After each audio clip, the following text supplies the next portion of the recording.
I think if we had had a tidier relationship and people had understood this is the way it is, this is the way it's going to be on the show, I think we could have had it. We ran through tremendous adversity for 4 or 4.5 years, whatever it was. For 5 decades, one question has followed Jimmie Walker everywhere he goes. Into every interview, every talk show couch, every fan encounter after a stand-up set. It isn't about good times. It isn't even about Dyn-o-mite. It's this. Who was she? Stick with this video, because by the end of it, you're going to understand something about Jimmie Walker that even longtime fans of good times don't fully know. And I want you to ask yourself a question as we go. How many people do you know who reached the top of their industry and chose, again and again, to walk away from love to stay there? This isn't a story about a scandal, and it isn't a story about a secret marriage nobody ever found. It's stranger than that. It's the story of a man who, by his own repeated admission, has loved before, more than once, and still chose, every single time, to let it go. The kind of story where the more you learn, the less certain you become about which answer is actually true. Let's get into it. The man behind J.J. Evans. Before he was a punchline machine with a catchphrase that defined a decade, James Carter Walker Jr. was a kid from the Bronx, born June 25, 1947, raised largely by his mother after his parents split. Money was tight. Structure was tighter. Walker has talked openly, in bits and pieces across dozens of interviews, about a childhood where stability wasn't guaranteed and where comedy became something closer to a survival skill than a hobby. He found refuge in radio, in stand-up clubs, in the discipline of writing jokes night after night, long before anyone outside a handful of New York comedy rooms knew his name. I know. By the mid-1970s, that survival skill turned into a rocket. Good Times premiered in 1974, and Walker's character, J.J. Evans, became a cultural phenomenon almost overnight. The phrase Dyn-o-mite wasn't just a catchphrase, it was a national obsession. Kids shouted it on playgrounds. Adults quoted it at parties. Walker, virtually unknown a year earlier, was suddenly one of the most recognizable faces on American television. Mobbed at airports, chased by fans in cities he'd never visited before the show aired. Here's the part most people don't consider. What does that kind of overnight fame actually do to a 20-something who grew up with nothing? Does it make you chase everything you can get your hands on? Or does it make you terrified of losing it all? So terrified that you refuse to let anyone close enough to threaten it? Keep that question in your back pocket. We're going to need it. A career built like a fortress. While his Good Times co-stars went on to build families, second careers, and quieter private lives, Walker did something different. He built walls. Comedy became his singular obsession. Not just the show, but stand-up touring circuits, comedy clubs from coast to coast, sometimes 3 cities in a single week. At one point in his career, he was doing 25 to 30 weeks of stand-up tours a year. That's not a job. That's a lifestyle designed to leave no room for anything or anyone else. Think about what that actually looks like on a calendar.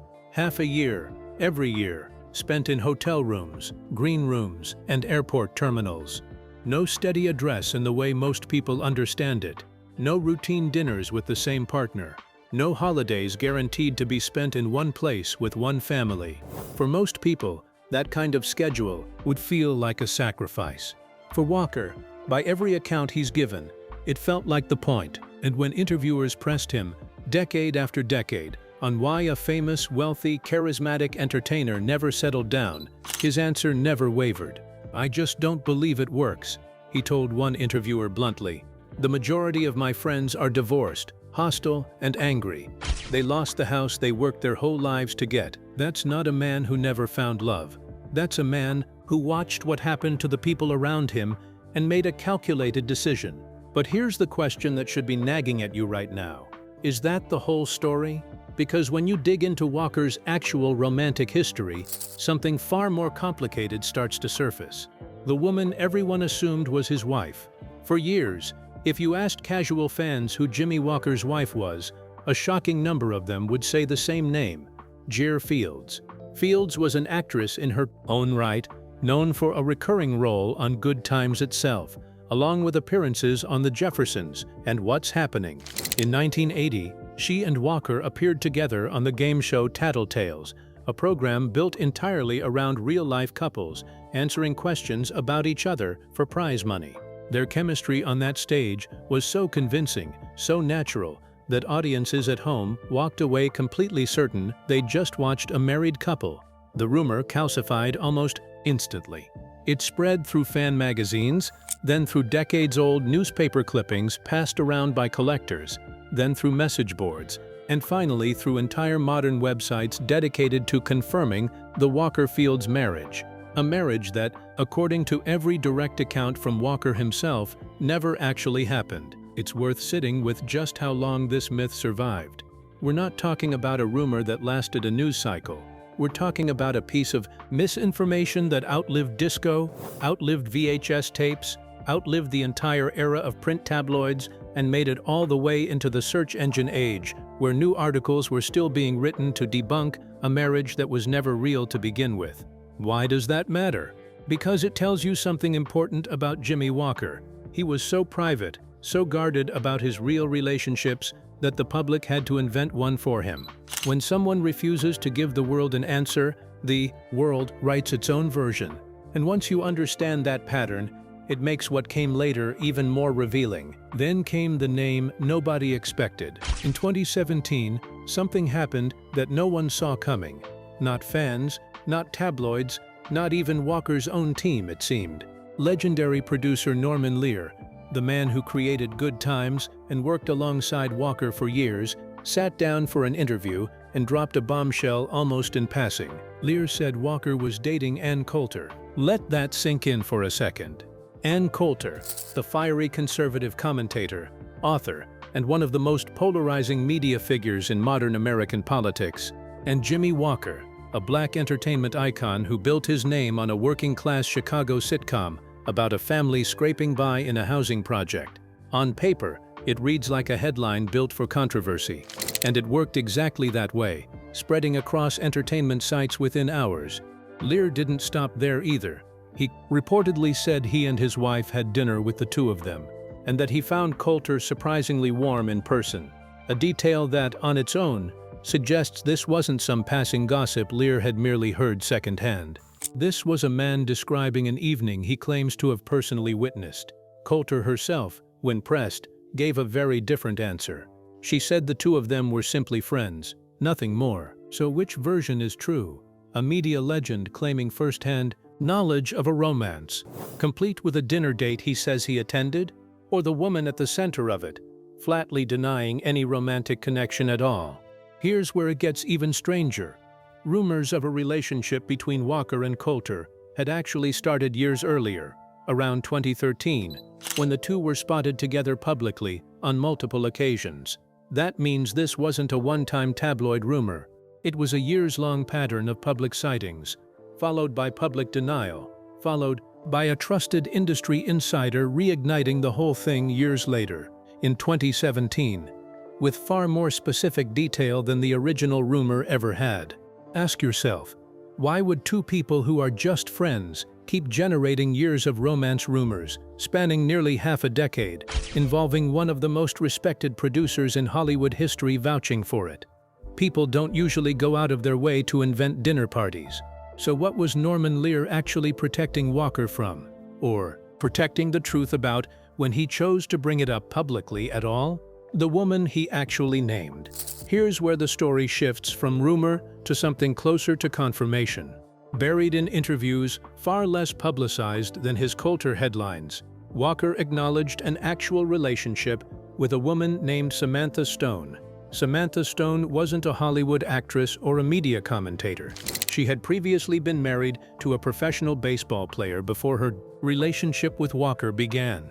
Unlike the Coulter rumors, which lived almost entirely in a fog of he said, she said, Walker's connection to Stone came from his own account, an actual relationship he acknowledged, rather than one assigned to him by tabloids or producers.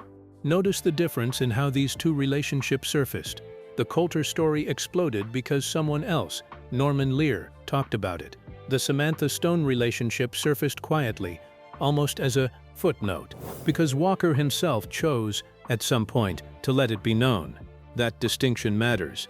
It tells you that when Walker actually wanted people to know about a relationship, he could make that choice himself, which means every relationship he never confirmed publicly was, in some sense, a decision, not an accident of privacy, but a deliberate act of concealment.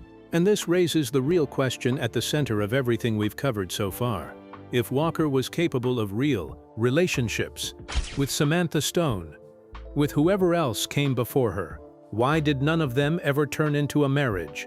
Why, after everything, does a man who by his own admission has had several girlfriends over the decades still walk into interview after interview insisting he's better off alone? What he told Wendy Williams. In June 2012, Walker sat down with Wendy Williams and gave one of the most direct, unfiltered answers of his entire career. He confirmed, without hesitation, that he had never been married and had no children. But he didn't stop there. He admitted, in his own words, that he'd had several girlfriends throughout his life. That single sentence rewrites the entire narrative. This wasn't a man incapable of connection. This was a man who experienced it repeatedly and chose, every single time, to walk away before it turned into something permanent. Why would someone do that? What does a person have to witness or fear to make that choice again and again for over 50 years, even as friends, co-stars, and family around him built the very lives he refused to pursue? Walker gave part of that answer himself when he talked about watching friend after friend go through divorce, losing homes, losing peace, ending up angry and bitter after marriages collapsed. To him, it wasn't worth the risk. But ask yourself honestly, is "I watched my friends get divorced" really enough to explain a lifetime of never once getting close enough to try? Or is there something deeper Walker has never fully said out loud, something the public has only ever gotten fragments of, across scattered interviews spanning nearly 50 years? Notice too how consistent his messaging has stayed across decades. Talk shows in the 2010s, print interviews in the 2000s, radio spots going back even further. The language barely changes. That kind of consistency can mean one of two things. Either it's simply the truth, repeated because it never needed editing, or it's a rehearsed answer, polished over 50 years specifically because the real answer was never one he was willing to give. A life measured in what he chose instead, while his contemporaries from good times moved into quieter chapters of life, families, grandchildren, retirement from the spotlight. Walker kept grinding. Stand-up stages, comedy specials. His 2018 special, fittingly titled "We Are Still Here," became almost a statement of purpose. Walker explained the title himself. It was a message to anyone in the industry who assumed he was too old, too out of style, too finished. He was still writing, still grinding, still working audiences the same way he did in 1974. That's the trade Walker made, whether he'd frame it that way or not. Every year he spent building an empire of stand-up dates and television appearances was a year he didn't spend building a family. Every application of that relentless work ethic, the one that turned a kid from a broken home into a national icon, came at the cost of the personal life so many of his peers eventually chose. Consider the arithmetic here. If Walker toured 25 to 30 weeks a year for multiple decades, that adds up to more than half his adult life spent on the road. Compare that to the version of his life where he'd chosen differently, a version where those touring weeks became weekends at home, school pickups, anniversaries. That version of Jimmie Walker simply doesn't exist. He built a different life entirely, on purpose, one decision at a time, one tour date at a time. So which is it? Did Jimmie Walker escape the trap so many entertainers fall into? The trap of losing everything in a bitter divorce? Or did he trade one kind of loss for another, quieter kind? The kind where you reach 79 years old, and the question people still ask you most isn't about your career. It's about the family you never had, the truth about the woman he could never forget. So who is she, really? Is it Anne Coulter, the woman a Hollywood legend swore he was dating? The woman who spent years publicly denying what insiders kept confirming? Is it Samantha Stone, the relationship Walker actually admitted to, quietly, away from the tabloid spotlight? Or is it someone else entirely? Someone Walker has never named. Someone whose absence is the real reason he spent 50 years telling reporters that marriage doesn't work. Here's what the evidence actually tells us. Walker has been linked to more women than most casual fans realize. Some rumored, some confirmed, some deliberately left ambiguous by a man who has spent his entire adult life protecting his privacy as fiercely as he built his career. The Jer Fields myth shows us how badly the public wanted an answer, wanted it enough to manufacture one out of a single game show appearance. The Anne Coulter saga shows us how even Walker's closest industry allies believed there was more to the story than he ever confirmed.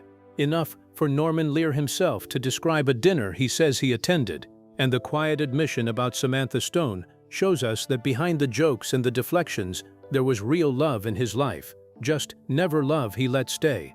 Maybe the most honest answer is that there isn't one single woman Walker could never forget. Maybe it's the composite of all of them. Every relationship he built and then walked away from. Every chance at the life his good times family eventually found.